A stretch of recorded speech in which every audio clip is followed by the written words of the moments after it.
বিবাহ নিয়ে একটা কথা বলতে আসলাম। বর্তমান সরকার কিন্তু মানে আইন করেছে যে একটা পুরুষ মানে ২টা বিয়ে করতে পারে। তো আমি মনে করি যে বিয়ে করতে পারে, কারণ একটা পুরুষ বিয়ে করবে এটাই স্বাভাবিক। মানে পুরুষ না থাকলে নারীরা আসলে কখনো সচ্ছল না, অচল বলা যায়। নারীর কোনো অস্তিত্ব থাকে না, কারণ একটা নারী স্বামী ছাড়া জীবন কখনো সুন্দর হতে পারে না। আর স্বামী না থাকলে ওই নারীকে কেউ সুন্দর চোখে দেখে না, সবাই বাজে চোখেই দেখে।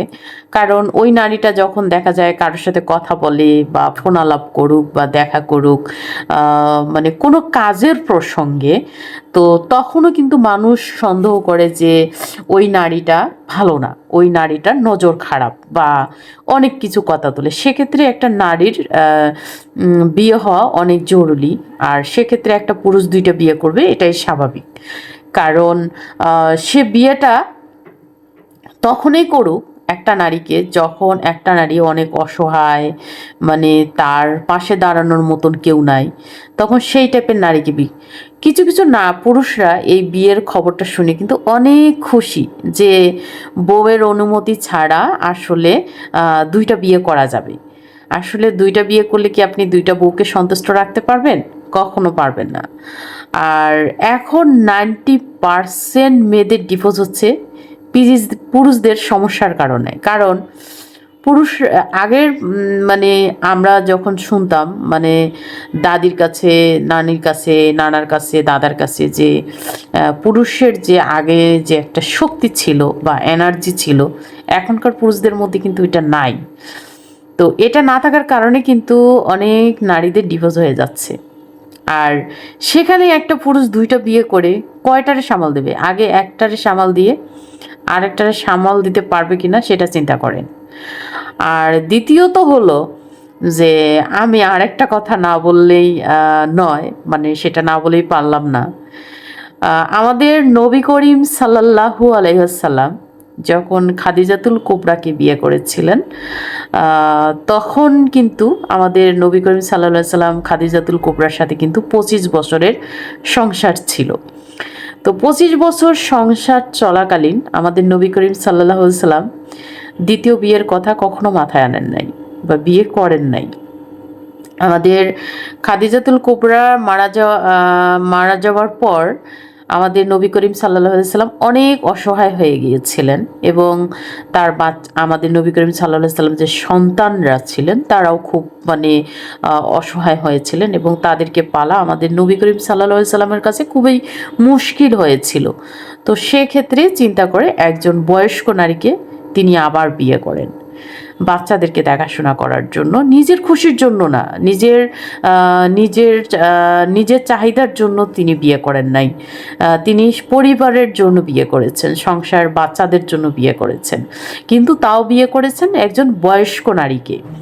এবং না যে খুব কচি, আরও যে বিয়েগুলো হয়েছিল সেগুলো মানে ইসলামের খাতিরে, ইসলাম প্রচারের খাতিরে, এবং অসহায় নারী যাকে তুচ্ছ তাচ্ছিল্য করা হয়েছিল, অপমান অপদস্থর করা হয়েছিল, জুলুম করা হয়েছিল, সেই টাইপের নারীদেরকে বিয়ে করে আমাদের নবী করিম সাল্লাল্লাহু আলাইহি সাল্লাম তাদেরকে প্রাধান্য দিয়েছিলেন, তাদের পাশে দাঁড়িয়েছিলেন, এবং তাদের ভরণ পোষণও আমাদের নবী করিম সাল্লাল্লাহু আলাইহি সাল্লাম দিয়েছিলেন। তো এখনকার পুরুষরা যারা বিয়ে করবে তারা হলো চোখের নজর তাদের সামলাতে পারবে না বিধায় তারা দ্বিতীয় বিয়ে করবেন। কারণ ওই যে মানে অন্যের বউ, তার সাথে কথা বলতে ভালো লাগে, অন্যের বউ ভালো, আমার বউ ভালো না, এটার জন্য কিন্তু এখনকার পুরুষরা বিয়ে করবে। আমি পুরুষদেরকে বলবো, প্লিজ দয়া করে আপনারা ওই সব নারীকে বিয়ে করেন যারা খুব অসহায়, নিরীহ, যাদের পাশে দাঁড়ানোর মতন কেউ নাই, যাদের পক্ষে হয়ে একটা কথা বলার মানুষ নাই, তাদেরকে বিয়ে করেন। পারলে বিয়ে করেন, যদি আপনার দ্বারা যেভাবে সম্ভব হয় তাকে যেভাবে রেখে আপনি ভালো থাকেন, বা সে যেভাবে থেকে ভালো থাকে তাকে সেভাবে রাখার চেষ্টা করেন। এবং আমি আমার এখান থেকে বলি, আমি কিন্তু একজন সিঙ্গেল মাদার। তো সিঙ্গেল মাদারে আজকে আমার বিবাহিত জীবন কিন্তু 21-22 বছরের। আর আমি সিঙ্গেল আছি 9 বছর ধরে। তো আমার জীবনে কিন্তু অনেক অফার এসেছে বিয়ের জন্য। বিয়ের জন্য আসে নাই সিতবা, বিয়ের জন্য এসেছে হাতে গুনে কয়েকজন। আর 90% আমার কাছে অফার এসেছিল কি জানেন, যে মানে জাস্ট টাইম পাস করার জন্য। আমি তখন জবাবে বলেছিলাম যে আমি কোনো বাজারের পণ্য না যে আমি জাস্ট কারোর টাইম পাস হব। আমি এমন কিছু করতে চাই যে আমি আমি যদি এমন কিছু করি, বাট সেক্ষেত্রে অবশ্যই আমি বিয়ে করব।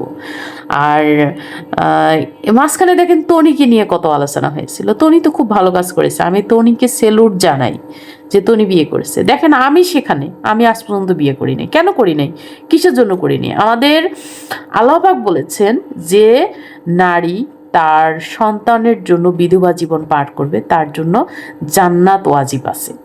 তো সেখান থেকে আমি আমার সন্তানের জন্য আমি আমার বিবাহ জীবনে আবদ্ধ হই নাই। আমি কিন্তু সিঙ্গেলে রয়ে গেছি, কারণ আমার সন্তানের থেকে বড় কিছু চিন্তাভাবনা আর কোনো কিছু নেই। আমি আমার প্রতি মুহূর্তে আমি আমার সন্তানদেরকে নিয়ে চিন্তা করি, তাদের কেরিয়ার নিয়ে চিন্তা করি। আমি একজন মা, আমি জানি একটা সময় আমার সন্তানরাও আমাকে ছেড়ে দিবে, চলে যাবে, তারা তাদের সঙ্গী হয়ে যাবে, তার কথা বলার মানুষ হবে। হয়তোবা সারাদিনে একবারও আমাকে জিজ্ঞাসা করবে না, হয়তোবা সপ্তাহে একদিন জায়গায় আমাকে জিজ্ঞাসা করবে, শুক্রবারটা যদি সময় পায় হয়তো বলছে মা কেমন আছো, খাইছো, বা কি অবস্থা, হয়তোবা জিজ্ঞেস করতে পারে। হয়তোবা আমি মারা গেলে 1 মুঠ মাটি দিতে পারে, হয়তোবা আমার মাটিটা যত্ন সহকারে। মারা যাওয়ার পরে কি হবে সেটা আমি জানি না, তবে এটাই হবে। তবে একাকিত্ব জীবন আসলে খুব খারাপ, খুব ভয়ঙ্কর। তা আমি মনে করব পুরুষদেরকে যে তোমরা ওইসব নারীকে বিয়ে করবো যারা অসহায়, যার পাশে দাঁড়ানোর মতন কেউ নেই, তাদেরকে বিয়ে করেন। সো খামাখা বিয়ে কইরা যে কাউকে কষ্ট দেওয়ার, দুই পক্ষকে কষ্ট কখনো দিবেন না পুরুষরা। কারণ দুইটা পরিবারের দিকে তাকায়া আপনারা নিজের জীবনটাকেও নষ্ট করবেন না, নিজেও মানসিক কোনো চাপে থাকবেন না। অবশ্যই যদি আপনার অ্যাবিলিটি থাকে সেক্ষেত্রে 2টা বিয়ে করবেন, অন্যথায় 2টা বিয়ে করার কোনো দরকার নেই। শারীরিক চাহিদার জন্য কখনো 2টা বিয়ে করবেন না, কখনো করবেন না। শারীরিক চাহিদা কিন্তু আপনার একসময় থাকবে না, একসময় কিন্তু শারীরিক চাহিদা শেষ হয়ে যাবে। বাট আপনি এমন কাজ করবেন না যেন আপনার স্ত্রী একটা সময় বলে যে আপনার যদি ইনকাম না থাকে আপনার স্ত্রী আপনাকে বলবে দূর, তোর মতন মানুষ বেঁচে থাকার চেয়ে না থাকা অনেক ভালো। এই অভিশাপটা কখনো নেবেন না, এটা শোনার আগে মরে যাওয়া অনেক ভালো। তো আশা করি আমি আপনাদেরকে বুঝাতে পেরেছি। আর আমার এত শক্তি বা সামর্থ্য কোনোটাই নেই যে আপনাদেরকে বোঝানোর।